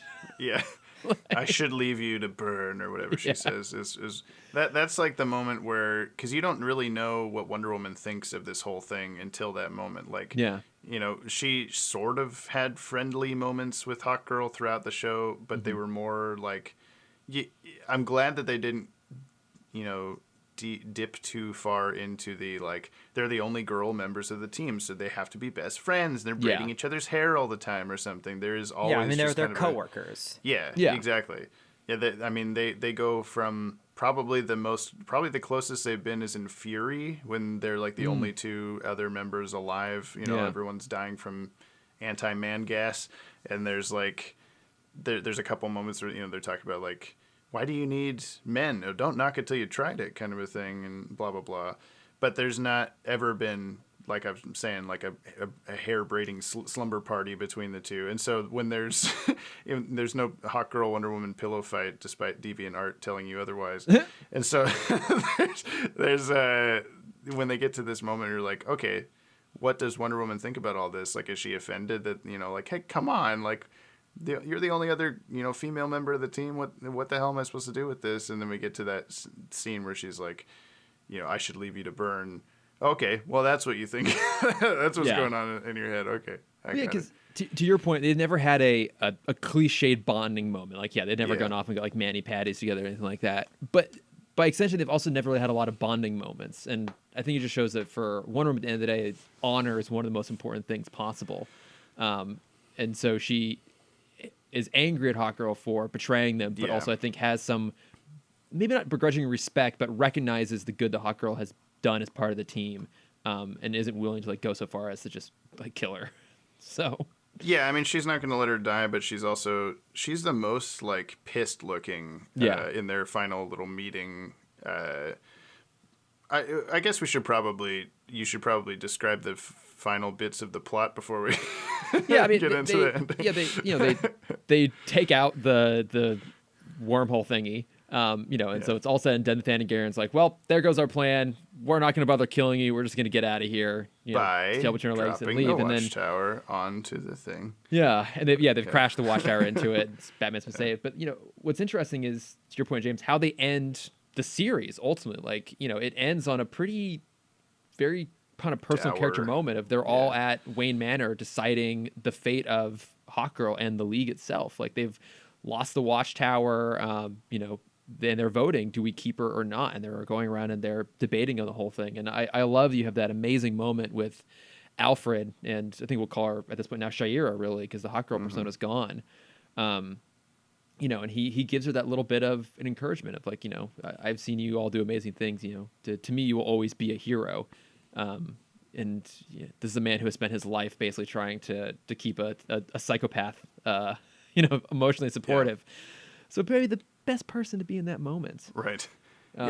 There's two ways that I look at that Alfred scene every time, and the one that's kind of like the funnier version is, how does he know Hawkgirl? Like he's never interacted with her.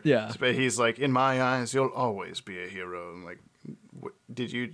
And so I like to imagine him just sitting around Wayne Manor watching Snapper Car news reports of he totally does. Justice League doing stuff, and like, oh, that Hawkgirl lady, she seems nice. Like, he's never. Well, I mean, we know that Batman has a file on her for sure. Yeah, I guess so. Yeah.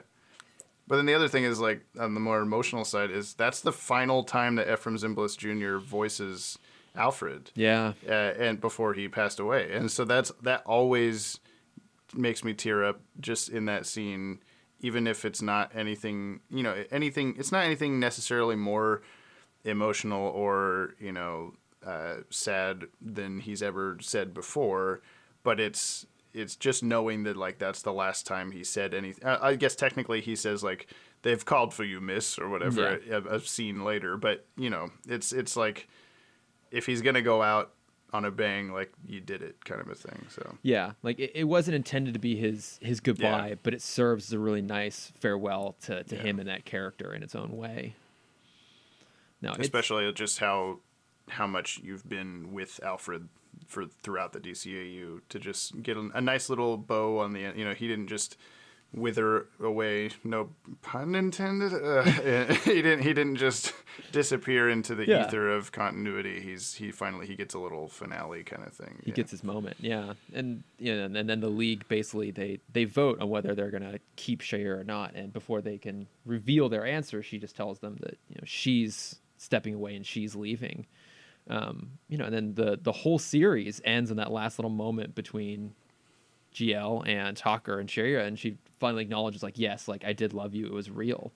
And the very last line of the whole series is I love you too. And it's, I think, surprising for a kids superhero show that was potentially going to be the very final moment. I mean, you think about even every superhero movie that comes out, they pretty much always end on some sort of big bombastic moment. I remember when The Amazing Spider-Man came out, not that movie's particularly good, but I guess the director wanted to end on that final scene of Peter and Mary in class together, and the studio's no, you have to have a final shot of Spider-Man swinging through the city because it's a superhero movie. You have to end on superheroes. And this show had that moment. It didn't end on superheroes. It ended on a very personal, sincere moment. If this had been the end of the whole thing, how would you guys have felt about this? The DCAU ends right there. Does that feel like a satisfactory ending? Cameron. I think because we did that look up at the beginning, I think they were allowed to do an ending like this because the next show was starting within a month. Because I don't even think if it was they a knew year at the break, time that they were going to get more. I'm pretty sure this episode was finished long before, or at least slightly before JLU was greenlit. So it was definitely they've talked about every show before that, Batman Beyond, Superman, Batman, they never did a finale. Legacy and Superman you see as the finale, but it was intended to be the start of another season that they didn't get to do. Yeah. And so every season of Justice League, they tried to do an ending of okay, what if this is the last thing we ever get to do? We have to go out on a high note. So yeah, no, I totally agree that this is a very unorthodox superhero ending, but it's very much in line with when you look at the DCAU as a whole, the tone and the writing style, the level of writing, of how good it is. Yeah, it's a much more in line with that way to do it than the typical Spider-Man sticks to an American flag, the end kind of thing. So I think they could have, for me, I think the final button they could have done is as she's flying off, you have Batman in GL's ear being oh, something's going on in Metropolis, we need you. And then and they all go flying off into the thing. It ends as he goes off because they're always going to be needed, right? And that is how you end it. It's kind of this. There's always the next mission. They could have had the Christopher Reeve ending, and they could have had the 6 remaining members all flying through space and wave at the camera. All of them are opening their buttoned shirts to reveal their symbols. Yeah. And I mean that's the ending. I also is another one that I can't not cry at. Even when I've seen it so many times, is I think the first time I watched it, I didn't because I was just so worried about what's going to happen. Is this the end of the show kind of thing? But now knowing that it's coming up, even as soon as the music cues start of them on the little cliffside, it's the same Mask of the Phantasm sunset cliffside where he proposed to Andrea and all this stuff, and it's just got all these things going for it. That's just so, I don't know. It's real good. I like it. Yeah, good job. I'm with you on that one. I think at the end of the day, it shows what the priority was of the writers and the producers and creators. They wanted to do the action and the spectacle and the superhero drama, but they cared most about the characters. Yeah. And that was their final focus at the very end was, this is a team. It is a form of a family. The most important emotional stakes revolve around them and not around whether the world's going to get destroyed or not. Because we always know that they're going to save the world, but will they come through at the end? And to leave it, slightly ambiguous. They basically say, oh yeah, we're going to rebuild, To which case, I imagine Batman's like rolling his eyes in his cowl, like, Jesus Christ, that's so much more money I'm gonna have to spend. I destroyed the Watchtower for the tax cut. Like, I wanted that deduction. Understand. Yeah, I knew I wasn't gonna die. I knew Superman was gonna save me. Just wanted that insurance payout. Yeah, this is basically like torching your house. Like, he knows what he's doing. Yeah. Yeah, it's like, why did this happen the day before taxes were due? Yeah. So If he had said that, we could have timelined this episode so much easier. Strange coincidence. But yeah, I think it's fantastic. I mean, I think, yeah, I don't know if this is my favorite of all of the JL episodes, but it is really, really high up there for me. I think A Better World, the Justice Swords one, is my favorite. This is a very close second. And then I am also just a big fan of the more like goofy, silly ones these days. Like, I guess it's more in JLU, but like where Luthor and Flash switch minds, or where they're turned into kids, or where Wonder Woman's turned into a pig, and all these ones like that are like great go-to episodes if I want to watch an episode of something. But as a kid, I'm like, oh, come on, like, this is so dumb. Get back to the punching, you know. Like, so. And now you come to love the high-concept hijinks. Yeah. I vividly remember the episode before the finale of Avatar: The Last Airbender. And it's the Ember Island players, and being so furious. You're wasting time. Yeah, because like I was so ready for this finale, for this huge ending. And it's a recap episode. I'm getting a recap before the finale. Yeah, it's the what's it called in like Friends? A clip show. Yeah. Yeah, it was a clip show. But in stage play and now form. I look back and now looking back, that is like one of the, like, Ember Island Players is what most people believe is like one of the best episodes ever made. Yeah. Yeah, that's where you can go next. I'll guest star on Avatar Talk. Avatar Talk. Yeah, great. Well, I mean, we're getting new Avatar now, so it would be a good time. I have mentioned this before, but I don't know, James, if you knew this, but I had a secret plan all along, which was to not tell Cameron and watch all of Avatar and Korra, and then on the very last episode of this show, to tell him at the very last moment, like, oh yeah, and by the way, I watched all of Avatar and Korra. And that's the end of Timm Talk. No opportunity for us to talk about it. Oh, by the way, I watched all of My Hero Academia. Yeah, exactly. That was the plan. But then when I heard they were making new stuff and everything became available, I'm like, okay, fine, I'll sit down and watch it. All right. Any other thoughts on these episodes before we head on to the bat plugs here? No, I think we didn't really get to dive into the fact that this is Green Lantern's job to like stop invading species. But I've had that rant. I've been on that soapbox many times before. You've accepted it by now. Yeah. I think Yeah, like the fact that no other Green Lantern showed up, or that he didn't like try and call out. And like I if they'd even mentioned that when they took his ring of like now he can't contact the other lanterns. Like, just as a one-off line, that would have covered it for me. Right.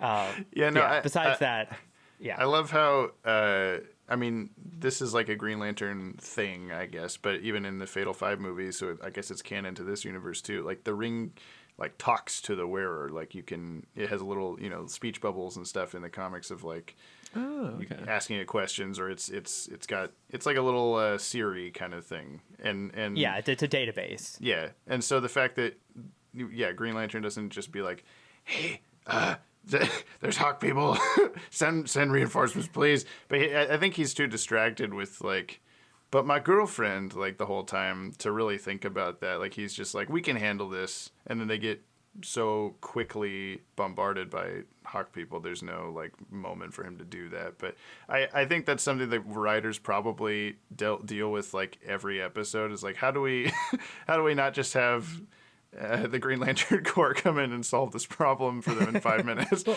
it's very simple. Should have been a part of. Yeah. It's very simple. You can't make a phone out of beams and walls, so there's no way for him to call for help. What is a phone but a beam and two discs? And I do want to rewrite my epilogue now, my Justice League epilogue. It is not a dating show hosted by Bruce. they're starting like the Green Lantern version of Christian Mingle, where it's inner Green Lantern dating, and it's him just having a clip show of him going on dates with other Green Lanterns of different species. It's like a Bachelor of Green Lanterns. Yeah. Yes. I'm down, and they call it red light, green light. And he gets to decide when they give him a rose, they're all construct roses. Yeah. I'll go through a couple of things that I wrote down as like, again, things that I either didn't notice before or thought were interesting that I don't really focus on usually when I watch these. Flash is all worried about, what are we going to do? No Hawkgirl, no Javelin, no Watchtower. Mm-hmm. Like he specifies no Javelin when the Javelin gets destroyed in like 6 other episodes too. So many times. Yeah, and it's like, oh no, what are we going to do without the Javelin? I mean, to the point where as a kid, I assumed they had multiple Javelins. Yeah. This was something that's come up recently where on our, I do every Tuesday, I do a, which is the same day these episodes come out. Hey. I do a live stream on our channel of reading through the Justice League Adventures comic books. I'm on the Justice League Unlimited one now, but there was one issue of that where they called it the Javelin 1 instead of the Javelin 7, which I never... Again, do they call it anything but the Javelin 7? But it did make me think, like, okay, so are there Javelins 1 through 6?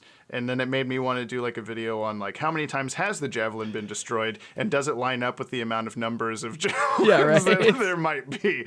So that was this the fun. 7th one that was destroyed? Yeah, and, like, okay, that's it. That's the last one. We don't have any more past Javelin 7. Yeah, we're just going to get Zeta tubes now. Yep.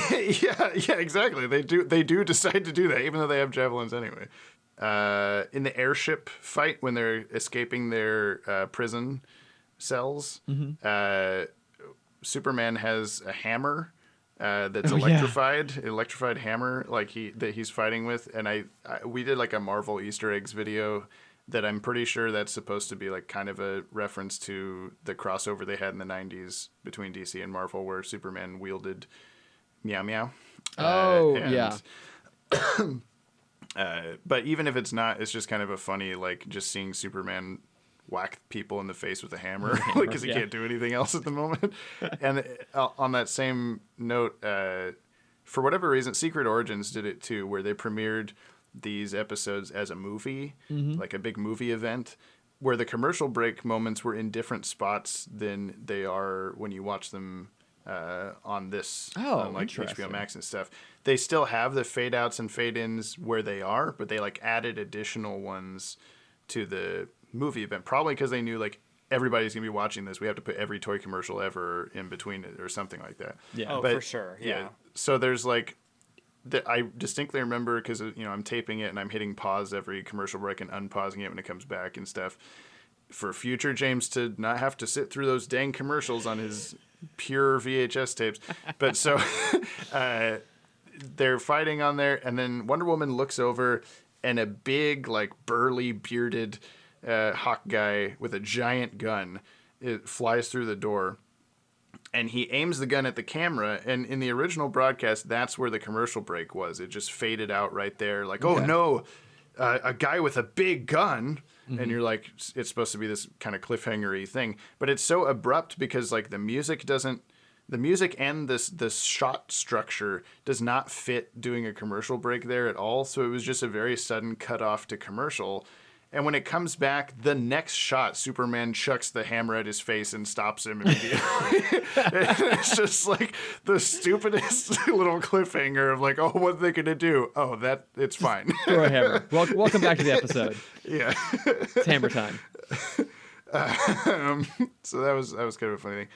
There's also a deleted scene that happens right after that moment. On the DVD, they released Starcrossed as a movie on DVD. And it included like a handful of deleted scenes. Most of them are just storyboards with audio. We have every deleted scene as one video on the Watchtower Database YouTube channel. Oh, all right. But one of them is they escape the ship, and that's where you see that scene end in the actual episode. But in the deleted scene, they fly down to the street level, and Flash is trying to do his like swirly arms to slow them down because Superman can't quite fly right still. And they like kind of like stumble all over street, and then they stand there for like 2 minutes talking about like, well, what are we going to do? Well, we should do this plan. Like, oh no, that's a bad plan. Why don't we do this? And it's just this completely useless scene. So I understand why they cut it, but it's always interesting that like I want to know what other scenes were cut out of episodes. If clearly there are deleted scenes, and Yeah. they did it because it was a movie or whatever. But I want to see like, are there missing stuff from other episodes or whatever? That would always be fun. Everybody thinks that Green Lantern says ass instead of axe. We get tagged all the time in like, I just watched Starcrossed when Green Lantern says, you can kiss my ass. And I'm always gobsmacked by like, how do you not watch that scene and understand that he said axe? Because he then immediately How do you makes not an watch axe. with subtitles? Yeah. Oh yeah. Turn on the Yeah, well, that subtitles. too. Yeah. He immediately makes an axe after he says that. Why would you? Yeah. What? Do you not understand puns? Yep. But yeah, I mean, these episodes are so like iconic to me that even the stuff that's kind of like, not necessarily as good as some other writing that we've had in previous episodes, I can forgive because the big picture of these is so world shattering, I guess. And, like the last 10 minutes of part 3 of just the Watchtower's exploding and everyone's fighting and it's the Star Wars method of like, this main character fights this main character, and you cut back to this main character fighting this main character. Everyone has their own little individual jobs. I mean, the whole episode is kind of Star Wars, like original trilogy, hero's journey kind of method to it. Of like, part 2 is like the Empire Strikes Back of the 3. Everything goes to hell. Everything's shit, and you find out all these terrible things. And then by the end, it's not the most bright, happy ending, but it is like a wrap up that is satisfying. And yeah, who knows, like continuity wise at the time, are we going to go forward to the Batman Beyond Justice League from here? It could very easily do that. Every season of the Justice League shows kind of ended like that, of like, okay, it could go to Batman Beyond now. Oh, we got another season? Okay, well, it could go to Batman Beyond now. Oh, we got another season? Okay. So Yeah, they didn't know, so they kind of write themselves into a possible finale. Yeah. Yeah. No, I look, I agree with you. I think these are excellent episodes. I think across the board, great character moments, great action, storytelling, surprises. The stakes feel really high. Like emotionally, the stakes feel high.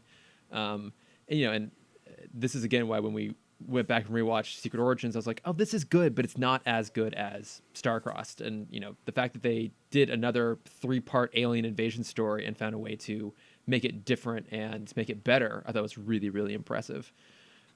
Yeah, because the characters by now, and you care about people instead of just introducing everybody. And like, I know Batman and Superman has a different voice, and Batman has a different costume. Yeah, So yeah, but it's all familiar now, but it's new and different. And the cool thing is that now after this, we get to go on to Justice League Unlimited, and I actually looked at that first season, and I forgot that first season is stacked. Like some of my favorite episodes are in that very first block. I'm like, oh, sweet. Oh, and this one, and this one, and this one, yeah. So no, and I know Cameron's excited because that's always been your baby. Well, that and Static Shock, right, has been JLU. So, yeah. By the way, Shaq does not show up in JLU. Sorry. No. He's in, if I remember correctly, he's in 2 episodes of JLU. Oh, sorry. Yeah, you're right. Making his 4th and 5th appearances in the DCAU. Well, if you mean Steel, then yeah, I guess that's what we're Yes, that is what I mean. All right. But well, I definitely look forward to listening to you guys go through JLU because it's probably the best of all of these in terms of just consistent quality. And, I've been following the Timm talk since, I think, Superman. I think that's when I started listening. And it just, I love talking to Maddie and Ted about this stuff, the other Watchtower Database guys, because we're all constantly so deep in this. The new Batman: The Adventures Continue comic that they just announced the other day that there's another season or whatever you want to call it coming out, and they've only at the time of this recording they've only released like 2 pages of it without words. It's just the art. And already we've broken down like every panel into a possible thing that's going to happen or whatever. So I love that aspect, but I also just love listening to you guys go through this stuff where you're not necessarily looking at it from that like pedantic of a standpoint. It's more like just how did you enjoy the episode? You have some like, you know, nerdy DC fan input on it, but it's fun to listen to just like, what do normal people think of this show instead of us like ridiculously over the top people. So, well, thank you. I love that you think that this is like a normal person perspective. Yeah. Well, I mean, you talk about like that this podcast is just a ripoff of Weekly Planet or whatever, but I stopped listening to Weekly Planet a while ago and almost exclusively listen to you guys in DCAU review. Like that's just all. If I don't have time for podcasts anymore, but when I do, it's in the shower and I put you guys on. Like I choose to listen to you, so think about that. Oh well, we're very honored that you choose to listen to now us. that you know I'm listening. Yeah. Naked. Exactly. Yes. I know we might have to make these episodes a little bit saucier, you know, to keep up with this new knowledge. But no, I mean that's incredibly sweet. Thank you. And you know, I've said this numerous times, but one of the best parts about doing the show has been getting a chance to meet all of you guys and to like join this cool little DCAU community. And I feel like we're kind of like. I'm going to steal a line from one of my other favorite podcasts, James Bonding, and say that we're lovers, not experts when it comes to this sort of stuff. You know, we have a decent knowledge. Cameron in particular has a very good knowledge of Green Lantern comic lore, which most of the time just works as disadvantage when it comes to doing this show. It's adaptable. Exactly. Yeah. You're constantly like, that doesn't count in the DCU camera. Like, doesn't count here. But no, it's great, and we always appreciate you guys jumping in with little bits of knowledge, and you know, and also you guys cover this territory very well. You know, expert analysis on a lot of stuff where we're just kind of like cursorily covering it. So thanks. You know, so we're super happy you could join us, James. But let's real quick, let's do some bat plugs. You know, we can't have you on the show and not do our signature segment, our childishly named signature segment. It's one that I wish I had thought of, honestly. It is both a point of pride and a serious embarrassment for me that that's what we chose to do. I chose to do. I'm not going to drag Cameron under the bus with me on that one. I mean, I think it was a team effort. We are both infinitely childish. But James, as our distinguished guest, why don't you start us off? What would you like to plug this week? Ooh.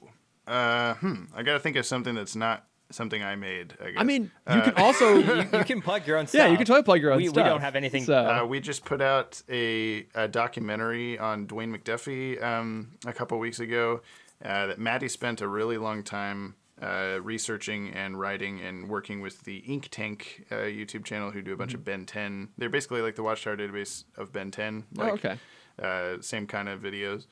And then, but I edited it for like a week straight, and that video is not doing as well as we would have hoped. Oh, no. So if you're listening to this and you haven't watched that, go check it out, give it a like, subscribe to the Watchtower Database. Let's see, what else is coming up? We recently put out a video also on, the Lady Shiva reference in Batman and Harley Quinn. It's a very, very like, it's just a throwaway line that that Sarge Steele says to Batman in Batman and Harley Quinn about like, thanks for helping us out with that League of Assassins thing in Nanda Parbat. Oof, that Lady Shiva. Like that's all he says, but we never see what that is. So we're of course doing an entire video of what that could possibly be. I love it. And that's coming out, or that has come out by the time you're listening to this. Which includes a movie pitch at the end of like me laying out like a possible movie based around that throwaway line. Cool. Okay. Yeah. That's all I got, really. I think watch any of our videos ever. Okay. Nice. Yeah. No, and I'll specifically put the Dwayne McDuffie one down in the show notes for people to go watch. Yes. So, Cameron, what about you? What do you got to plug? I have no personal stuff to plug, unfortunately. But I watched, what did I watch? I watched Moxie the other week. Oh, and I think I briefly mentioned it a while ago. It's fun. It's really good.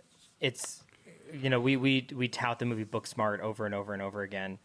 That's another one I need to and watch it's based on so your guys' good. recommendation. So It's good. very, very good. And we talk about like Booksmart is kind of the updated version of Superbad. Moxie kind of feels like the Booksmart version of Mean Girls, if that makes sense. Yeah. It will it's, to me it's kind later. of this like, yeah, it's fun. It's a very fun, like, cute high school story, and it's on Netflix. Really recommend it. And then another quick plug is I started watching Young Rock, Oh, which yeah. is How a is that? weird series. I'm really enjoying it so far. Okay.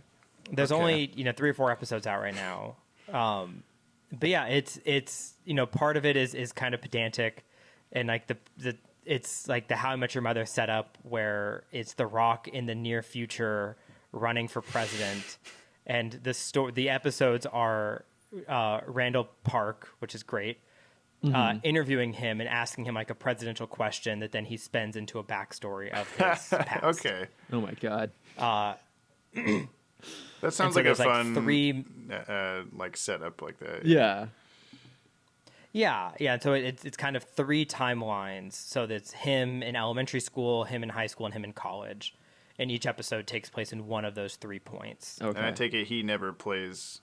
It's never like him CGI'd as a younger him. It's only him No. in the future. Yeah. That the budget's not in there for that. Yeah, okay. They burned all the budget on just getting him in it. him Yeah. in it at all. Yeah. But yeah, it's fun, and it's like surprisingly good so far. Well, I can't wait for when they're like 3 seasons in, they do a whole episode about him being in the Scorpion King. That's going to be so fantastic. Yeah, I mean they reference the Scorpion King a few times. Do they? Oh my God, yes. Already. Yeah. Yes. Yeah, because like I think even like one of the first lines is like, "Did you ever see yourself going from like Scorpion King to president?" And he's like, "I don't like to talk about that." But yeah, what about you, Chris? What have you been watching, reading, listening? So I watched last night, in fact, actually, To Catch a Thief, the old Alfred Hitchcock movie with Cary Grant and Grace Kelly. I do enjoy me an Alfred Hitchcock movie. I was feeling like watching something a little old fashioned, and it's on Amazon Prime, and it's decent. I don't think it's up there with the best of Hitchcock, but I think it's amazing. What's I think interesting about him as a director is that he's really good at coming up with a very simple conceit for a story, but he likes to then make the plots and the characters really convoluted to sometimes lesser, sometimes more effect. I think this one may be a little more on the lesser side. Like the chemistry and the charisma of the 2 leads in particular is really great, but it feels like the movie doesn't quite know what to do with its own premise. The whole idea is that Cary Grant is a now retired cat burglar living out in like the south of France in this villa. Good life.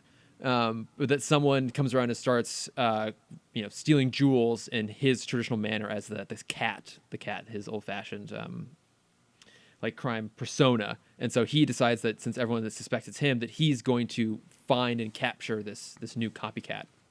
And I don't know. It's a clever idea. It's maybe not perfectly executed. It also definitely suffers from being made in the late 50s, early 60s, in that there's a lot of really bad day for night shooting that happens, which can be a little bit distracting sometimes. Interesting. Yeah. But that being said, it's a fun watch. It's on Amazon if you got a little bit of free time. It might be worth checking out, especially if you haven't seen What's the title of this one again? To Catch a Thief on Amazon. Okay. So. Nice. But I think that does it for us. So, James, thanks so much for joining us. This is incredibly fun. I'm sorry You're it took so long to welcome. finally have you on. I'm sorry it took so long to finish this episode of the podcast. No, it's all good. It was amazing having you come on and join. And I know you've mentioned it before, but just remind everyone again, where can everyone find you and all the great stuff you guys do at Watchtower Database? Yeah, so you said it, youtube.com/Watchtower Database. Also, you guys are now part of the Pod Tower. Yes. Which I've noticed you didn't bring up the last 2 episodes. But Well, we're monsters. yes, I know. It's our new second channel where we're posting all of our live stream archives that we do weekly, and then also your guys' episodes and DCAU review episodes, and all the past episodes of our 12th Level Intellects podcast. And hopefully we keep saying this, like we've been saying this for like a year that we're going to bring the podcast back as 13th level intellects. Nice. But first time we tried to do that, COVID got in the way of us actually being in person to do it. And so now we're just kind of like, it's basically up to me to decide when we're going to start to do it once I have enough baby time set aside. You know? But yeah, Watchtower Database, go find us. Go like and watch every video and Yep, and all then of subscribe. them, Yes. starting with the Dwayne McDuffie doc. Yes, and then go backwards. Yes. On social media at DCAU Watchtower everywhere. That's it. Thank you. Nice. Yes. Cameron, where can they find you? If you want to see my art, you can find that at Cameron.Dexter on Instagram. If you want to see my face, you can find that at CamDexter_adventures. And then you can find me at Lordfer on Twitter and Instagram. And you can find us as a podcast at Timm Talk Pod on Facebook, Twitter, Instagram, Gmail, YouTube. And as James mentioned, as part of the Pod Tower on YouTube, your go-to place for all things DC animated universe, where you can find our show. And also, let's be honest, better shows than ours there as well. Yes. But James, thanks again for joining us. It's been an absolute pleasure. And thanks for listening, everybody. Bye. Bye. Ba, ba, ba, ba. Bye-bye. It's so out of tune every time. Yeah.